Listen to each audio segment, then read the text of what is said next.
Hello guys, welcome back to my channel. आज के video में हम डिस्कस करेंगे पर्ल कल्चर यानी मोती पालन के बारे में। तो चलिए स्टार्ट करते हैं। पर्ल जो होता है वो एक तरह का डिफेंस मैकेनिज्म होता है एक विशेष प्रकार के एनिमल्स का, जिनको हम मोलस्क बोलते हैं। इन मोलस्क की खासियत होती है कि ये सारे शेल्ड ऑर्गेनिजम्स होते हैं। इसका मतलब इनकी बॉडी के ऊपर एक कैल्शियम कार्बोनेट की बनी हुई शेल होती है। उस शेल को जब आप खोलते हो तो आपको एक परतनुमा स्ट्रक्चर दिखाई देता है जिसको हम मैंटल बोलते हैं, जिसके अंदर जो एक्चुअल बॉडी होती है इस ऑर्गेनिज्म की वो प्रेजेंट होती है। तो पर्ल का जो निर्माण होता है वो तब होता है जब मैंटल और शेल के बीच में कोई पार्टिकल आके दब जाता है। तो एज अ डिफेंस मैकेनिज्म ये ऑर्गेनिज्म पर्ल का निर्माण करता है।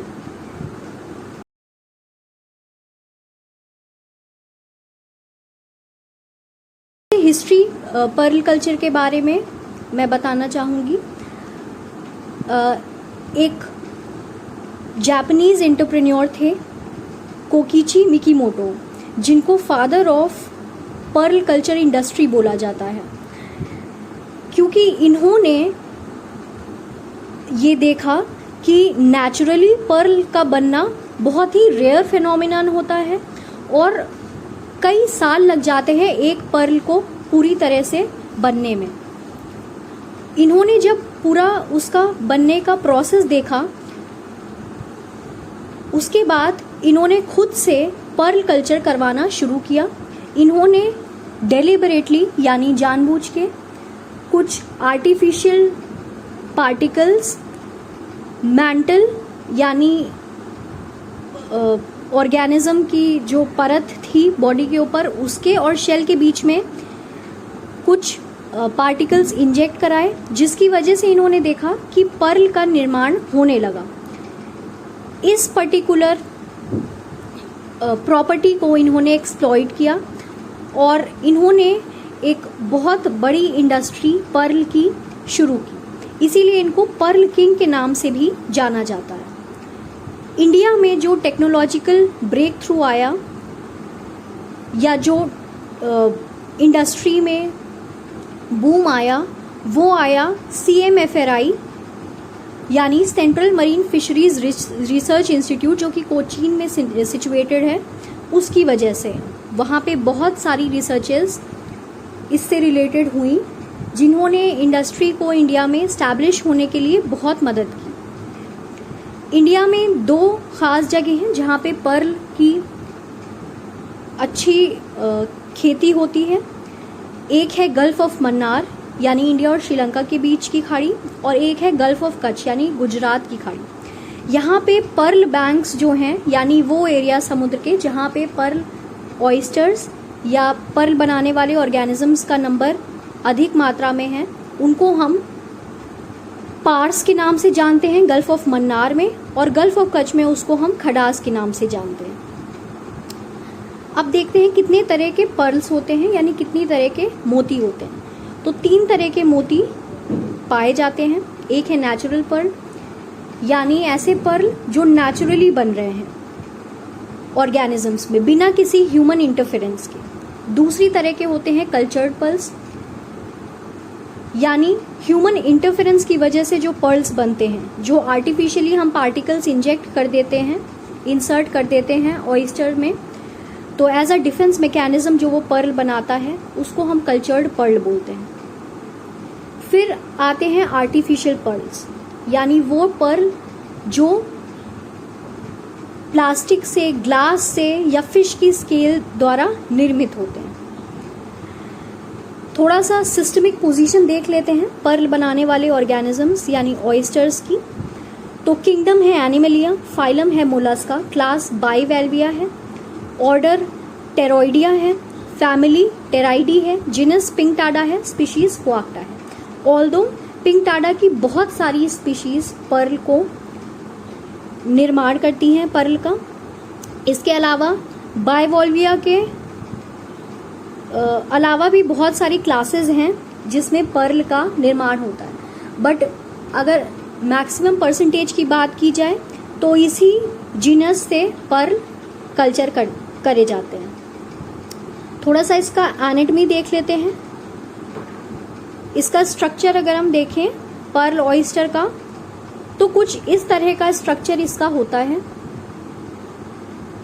जिसमें जो कैल्केरियस शेल होती है उसका जो सबसे ओल्डेस्ट पार्ट होता है वो कहलाता है अम्बो, और एक शेल को, क्योंकि वो बाइवॉल्व होता है, 2 शेल से निर्मित होता है, तो एक शेल को हम शेल वॉल्व बोल सकते हैं। फिर ये जो धागेनुमा स्ट्रक्चर होता है जिससे पर्ल ऑयस्टर किसी सबस्ट्रेट से या रॉक से अटैच्ड होता है, इसको हम बाइसेस बोलते हैं। और 2 शेल्स को जोड़े रखने का जो लिगामेंट काम करता है उसको हम हिंज लिगामेंट बोलते हैं। अब इसकी शेल की थोड़ी सी एनाटॉमी देख लेते हैं कि माइक्रोस्कोप के अंदर अगर इसका सेक्शन काटा जाए तो ये किस तरह से दिखता है। तो जो सबसे ऊपरी लेयर होती है शेल की उसको हम पेरिऑस्ट्रिकम बोलते हैं। उसके नीचे की लेयर को प्रिज्मेटिक लेयर बोलते हैं। उसके नीचे की लेयर को नैक्रियस लेयर या मदर ऑफ पर्ल बोलते हैं। अब शेल की लेयर जैसे ही खत्म होती है उसके नीचे आ जाती है मैंटल की लेयर।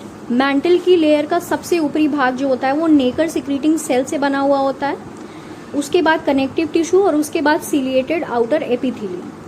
अब ये जो फॉरेन बॉडी या फॉरेन पार्टिकल की मैं बात कर रही थी, तो वो इसी शेल के पार्ट और मैंटल के पार्ट के बीच में इस तरह से आके इम्बेड हो जाती है, और फिर as a protective mechanism oyster इस तरह से उसके ऊपर कई सारी नेक्रियस लेयर सिक्रीट करता है in a rounded manner, leading to the formation of pearl. तो चलिए अब थोड़ा सा इन ऑर्गेनिजम्स के बारे में पढ़ लेते हैं। सबसे पहले हम बात करेंगे उन पर्ल ऑयस्टर्स की जो खारे पानी में मिलते हैं, यानी मरीन पर्ल्स होते हैं। तो मेनली 3 तरह के ऑयस्टर्स हैं, पिंकटाडा फुआक्टा, पिंकटाडा मार्गेटिफेरा और पिंकटाडा मैक्सिमा, जिसमें से इंडिया में जो मुख्य रूप से पाया जाता है वो है पिंकटाडा फुआक्टा। इसको कॉमनली इंडियन या अकोया पर्ल ऑयस्टर भी बोलते हैं। इसको पहले पिंकटाडा वुल्गैरिस के नाम से जाना जाता था और जापान में इसको पी मार्टिनसाई नाम से भी जाना जाता है। इनका जो डिस्ट्रीब्यूशन है वो गल्फ ऑफ कच्छ और गल्फ ऑफ मन्नार में है, और इनसे जो पर्ल मिलते हैं उनको लिंगा पर्ल्स बोलते हैं। इनका साइज अप्रॉक्सीमेटली 9 सेंटीमीटर होता है और इनकी लाइफ स्पैन 7 साल के आसपास होती है। फिर पिंकटाडा मार्गेटिफेरा, इसको ब्लैक लिप पर्ल ऑयस्टर भी बोलते हैं, और ये अंडमान निकोबार आइलैंड के पास के खारे पानी में पाया जाता है। इसकी हाइट 17 सेंटीमीटर तक जा सकती है। फिर पिंकटाडा मैक्सिमा की बात करते हैं। इसको गोल्ड लिप और सिल्वर लिप पर्ल ऑयस्टर भी बोलते हैं। इसका डिस्ट्रीब्यूशन ऑस्ट्रेलिया और उसके आसपास, इसके अलावा थाईलैंड, म्यांमार और इंडोनेशिया, अंडमान और निकोबार आइलैंड्स में भी पाया जाता है। इसकी डायमीटर 28.2 सेंटीमीटर तक हो सकती है और इसका वेट 5.5 केजी तक हो सकता है। अब यहाँ पे हम देख सकते हैं, यहाँ पे जो हमने ऑयस्टर्स पढ़े, यानी पिंकटाडा की डिफरेंट स्पीशीज़ जो हमने पढ़ी, उनकी शेल्स यहाँ पे दिखाई गई हैं और उनसे द्वारा निर्मित यहाँ पे पर्ल्स दिखाए गए हैं, जो अलग अलग कलर और अलग अलग साइजेस के हो सकते हैं depending upon the different species. अब पिंकटाडा के जो स्पीशीज हमने पढ़ी, मेनली पर्ल उनसे ही कमर्शियली प्रोड्यूस किया जाता है, बट इसके अलावा भी कुछ पिंकटाडा की स्पीशीज हैं जिनसे पर्ल बनता है बट रेयर होता है। तो सबसे पहली है पिंकटाडा एल्बिना कैरकेरियम, जो कि ऑस्ट्रेलिया में पाई जाती है। फिर पिंकटाडा एल्बिनो सुजिलेटा, जो गल्फ ऑफ मन्नार और ऑस्ट्रेलिया दोनों में पाई जाती है। फिर पिंकटाडा मैक्यूलेटा है, जो ऑस्ट्रेलिया में है। पिंकटाडा कैबनेटिसाई, जो इंडिया और ऑस्ट्रेलिया दोनों में है। फिर पिंकटाडा इम्ब्रिकेटा है, जो वेनेजुएला और बर्मुडाज में मिलती है। फिर इंडिया में पिंकटाडा फुआक्टा के अलावा पिंकटाडा एट्रोपर्प्यूरिया और पिंकटाडा एनोमियोडिस भी पाई जाती है। फिर पिंकटाडा के अलावा और भी जीनस हैं और बाइवॉल्विया के अलावा और भी क्लासेस हैं जिनसे पर्ल का निर्माण होता है, तो देख लेते हैं वो कौन कौन से हैं। सबसे पहले विंग्ड ऑयस्टर्स, फिर विंडो पेन ऑयस्टर्स, सी मसल्स, जायंट क्लैम्स, इसके अलावा क्लास गैस्ट्रोपोडा के कुछ एनिमल्स, इनसे भी पर्ल का निर्माण होता है रेयरली पर। फिर फ्रेश वाटर पर्ल्स, जो मीठे पानी में पाए जाने वाले ऑयस्टर्स हैं, उनसे जो पर्ल बनते हैं उनमें कौन कौन सी स्पीशीज़ हैं, तो लैमेलिडेंस की कई सारी स्पीशीज़ होती हैं। इसके अलावा हिरियोप्सिस, क्रिस्टेरिया, इन ऑयस्टर्स से फ्रेश वाटर में पर्ल निर्माण किए जाते हैं। इंडिया में अगर पर्ल फिशरी की हम बात करें तो 2 जगह मैंने बताई थी, गल्फ ऑफ मन्नार और gulf of Kutch. Gulf of Mannar में 72 पर्ल बैंक्स हैं जिनको हम पार्स के नाम से जानते हैं। गल्फ ऑफ कच्छ में 42 पर्ल ऑयस्टर रीफ्स हैं जिनको हम खडास के नाम से जानते हैं, और दोनों में ही जो स्पीशीज़ हैं वो पिंकटाडा फुआक्टा पाई जाती हैं। यहाँ पे देखिए मैप में दिखाया भी हुआ है हाईलाइट करके गल्फ ऑफ कच्छ और गल्फ ऑफ मन्नार की लोकेशन को। फॉर्मेशन ऑफ पर्ल की हमने ब्रीफ में बात कर ली थी, यहाँ पे थोड़ा सा डिटेल में देख लेते हैं कि किस तरह से नेचुरल पर्ल बनता है। जब मैंटल की लेयर यानी नेकर सिक्रीटिंग सेल्स और शेल की लेयर यानी नेक्रियस लेयर, इन दोनों के बीच में कोई फॉरेन पार्टिकल आ जाता है तो एज अ प्रोटेक्शन मैकेनिज्म उसके अराउंड नेकर की खूब सारी लेयर सिक्रीट की जाती हैं जिससे पर्ल का निर्माण होता है। ये जो स्ट्रक्चर बना है फॉरेन पार्टिकल्स के अराउंड बाय नेकर सिक्रीटिंग सेल्स, इसको ही हम पर्ल सैक बोलते हैं। इसी के अंदर पर्ल का प्रोडक्शन होता है। अब हम बात करते हैं कल्चर्ड पर्ल की। तो कल्चर्ड पर्ल बनने का जो मैकेनिज्म है वो इस तरह से है कि कल्चर्ड पर्ल के लिए हमें एक डोनर ऑयस्टर चाहिए, यानी एक ऐसा ऑयस्टर चाहिए जिससे हम मैंटल ले सकें, और एक हमें आर्टिफिशियल फॉरेन बॉडी जिसको हम न्यूक्लियस भी बोलते हैं वो चाहिए। फिर मैंटल के टुकड़े को जो हमने किसी और ऑयस्टर से लिया हुआ है और न्यूक्लियस को यानी फॉरेन बॉडी को हम एक दूसरे ऑयस्टर में ग्राफ्ट कर देते हैं, इसको ग्राफ्टिंग बोलते हैं।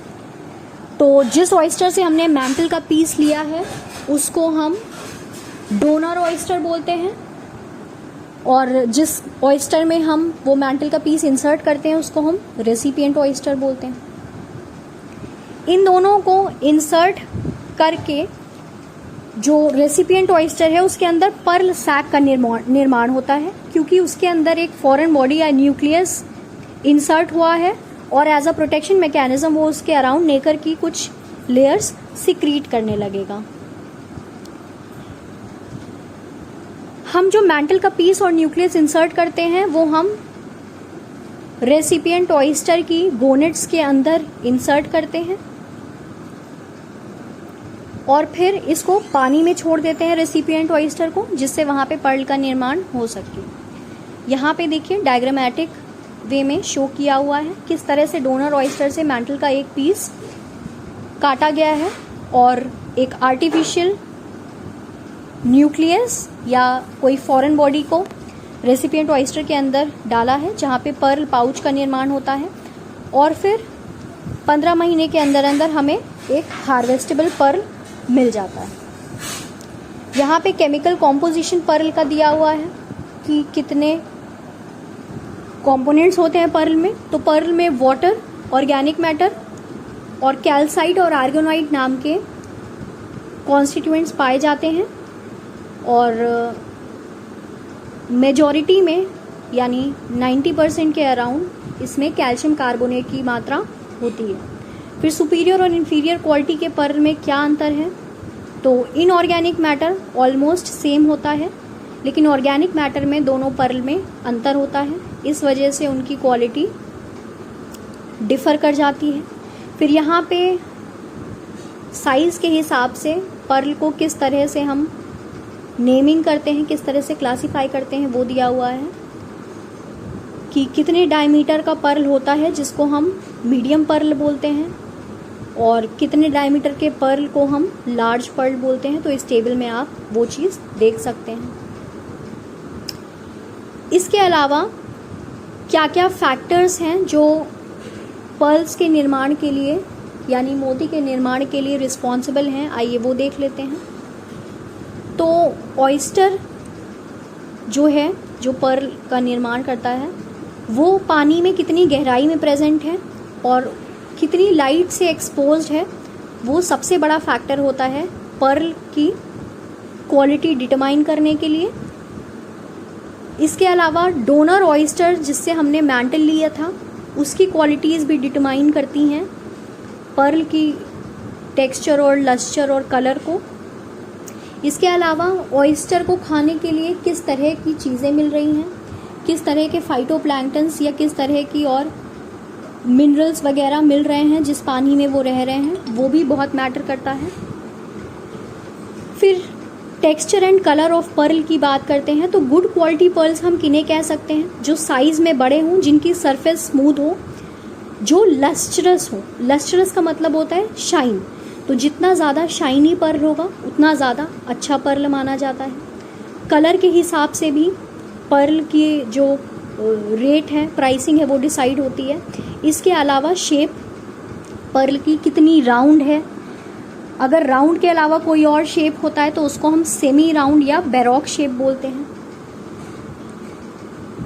तो यहाँ पे वही चीज़ दी हुई है कि अगर गुड और हाई क्वालिटी पर्ल है तो उसमें क्या क्या प्रॉपर्टीज़ होनी चाहिए। उसकी सरफेस स्मूथ होनी चाहिए, लस्ट्रस होना चाहिए, साइज़ में बड़ा होना चाहिए, उसमें किसी भी तरह का कोई फ्लॉ नहीं होना चाहिए, यानी किसी भी तरह की कोई कमी नहीं होनी चाहिए। तो ऐसे पर्ल को सबसे हाई ग्रेडिंग मिलती है। इसके अलावा शेप्स मैंने बताया, राउंड हो सकता है, सेमी राउंड हो सकता है या बैरोक शेप हो सकता है, यानी राउंड के अलावा कोई और शेप है तो उसको बैरोक शेप बोला जाता है। उसके बाद ओरिएंट कैसा है, यानी उसमें से लाइट जो अंदर पेनिट्रेट हो रही है वो किस तरह से रिफ्रैक्ट होके बाहर आती है, वो फैक्टर भी डिटरमाइन करता है कि पर्ल की क्वालिटी क्या है। इसके लिए स्पेशल डिवाइस भी यूज़ करते हैं। फिर यहाँ पे दिया गया है पर्ल का एप्लीकेशन ज्वेलरी के अलावा। हम सबको पता है कि पर्ल मेनली ज्वेलरी में यूज़ होता है, बट उसके अलावा जहाँ जहाँ पे यूज़ होता है यहाँ पे कुछ एप्लीकेशंस दी हुई हैं। जैसे एक एफ्रोडिसियक यानी सेक्स स्टिमुलेंट की तरह इसको यूज़ किया जाता है। इसके अलावा इसे लैक्सेटिव यानी कॉन्स्टिपेशन दूर करने के लिए, सिडेटिव यानी जो स्लीप इंड्यूसिंग होते हैं केमिकल्स उसके लिए, एज अ न्यूट्रिटिव सब्सटेंस इसको यूज़ किया जाता है। एंटासिड की तरह भी इसको यूज़ करते हैं। सेकेंड पॉइंट में लिखा है कैटेगरी सी पर्ल्स जो होते हैं, यानी जो पर्ल्स ज्वेलरी में नहीं यूज़ होते हैं उनका हम क्या इस्तेमाल करते हैं। तो बेसिकली उसको हम ग्राइंड करके as a calcium powder poultry को फीड कराते हैं, यानी पोल्ट्री की जो बर्ड्स होती हैं, फाउल और भी जो बर्ड्स होती हैं, उनको कैल्शियम की अलग से रिक्वायरमेंट होती है, एज अ सप्लीमेंट उनको रिक्वायर्ड होता है, तो उसको हम प्रोवाइड करते हैं। इसके अलावा क्राफ्ट के लिए शेल्स का हम यूज़ करते हैं। फिर ह्यूमन कंजप्शन के लिए यूज़ करते हैं। प्रेगनेंसी में एज अ कैल्शियम सप्लीमेंट हम उसकी टैबलेट बना के यूज़ करते हैं। और जो ऑयस्टर की बॉडी है उसको हम फिशेस के फीड की तरह यूज़ कर सकते हैं। अब यहाँ पे कुछ टर्म्स दिए हुए हैं, कुछ टर्मिनोलॉजी है जो पर्ल कल्चर से एसोसिएटेड है, वो एक बार देख लेते हैं। पर्ल सैक मैंने पहले ही बताया था, tissue containing nacre producing epithelial cells that enclose the developing pearl. Speculum उस टूल को बोलते हैं जिससे ऑयस्टर की शेल को हम ओपन करते हैं। एक जुवेनाइल यानी एक यंग पर्ल ऑयस्टर को हम स्पैट बोलते हैं। स्पॉन या स्पॉनिंग उस प्रोसेस को बोलते हैं जिससे एग या स्पर्म रिलीज होता है पर्ल ऑयस्टर के थ्रू। केशी वर्ड बहुत यूज होता है और बहुत पूछा भी जाता है। केशी बेसिकली वो पर्ल्स होते हैं जो न्यूक्लियस के बिना बन जाते हैं। जब हम मैंटल का पीस इंसर्ट करते हैं किसी और ऑयस्टर में और न्यूक्लियस इंसर्ट करते हैं, तो कभी कभी वो जो रेसिपिएंट ऑयस्टर है वो न्यूक्लियस को एक्सेप्ट नहीं करता है, तो जो मैंटल का पीस होता है उसी के अराउंड पर्ल जो है वो सिक्रीट हो जाता है। नेक्रियस लेयर उसी मैंटल के पीस के अराउंड सिक्रीट हो जाती है। तो इस तरह के पर्ल्स को नॉन न्यूक्लिएटेड पर्ल्स बोलते हैं या केशी बोलते हैं हिंदी में। जापानीज में इसको पॉपी बोलते हैं। फिर मेब क्या होता है? जब पर्ल का निर्माण पूरा नहीं हुआ होता है, जब वो आधे में होता है और उसकी हाफ राउंड शेप आई होती है, सेमी हेमिस्फेयर शेप होती है, सेमी स्फेरिकल शेप होती है, तो उस तरह के पर्ल्स को हम मेब या हाफ पर्ल बोलते हैं। नेकर मदर ऑफ पर्ल लेयर को बोलते हैं। ये वही लाइनिंग होती है जो शेल के सबसे अंदरूनी पार्ट में प्रेजेंट होती है, कैल्शियम कार्बोनेट की बनी हुई होती है। फाउलिंग, बाय फाउलिंग क्या होता है? कभी कभी ऑयस्टर्स के अंदर कुछ फाइटोप्लैंक्टन्स या कुछ एल्गी चली जाती हैं और पर्ल कल्चर को बाधित करती हैं, तो इस तरह की प्रोसेस को हम फाउलिंग या बाय फाउलिंग कहते हैं। गेप क्या होता है? कभी कभी पर्ल ऑयस्टर की जो मसल्स होती हैं जो दोनों शेल्स को आपस में जोड़ के रखती हैं वो कमज़ोर पड़ जाती हैं, जिसकी वजह से जो पर्ल ऑयस्टर की शेल्स होती हैं वो रिलैक्स हो जाती हैं, यानी अपने आप से बंद हो जाती हैं, उसको हम गेप कहते हैं। ग्राफ्टिंग क्या होती है? जो डोनर ऑयस्टर से मैंटल का पीस हम रेसिपिएंट ऑयस्टर में इंसर्ट करते हैं और जो न्यूक्लियस इंसर्ट करते हैं उसको हम ग्राफ्टिंग बोलते हैं। हाफ पर्ल मैंने अभी बताया, हाफ स्पेरिकल और सेमी स्पेरिकल शेप जो पर्ल का आया होता है इसको हम हाफ पर्ल बोलते हैं। आई होप आपको ये वीडियो अच्छी लगी हो। अगर आपको वीडियो अच्छी लगी है तो प्लीज़ इसको लाइक और शेयर कर दीजिएगा, और ऐसे ही और इन्फॉर्मेटिव वीडियोस के लिए चैनल को प्लीज़ सब्सक्राइब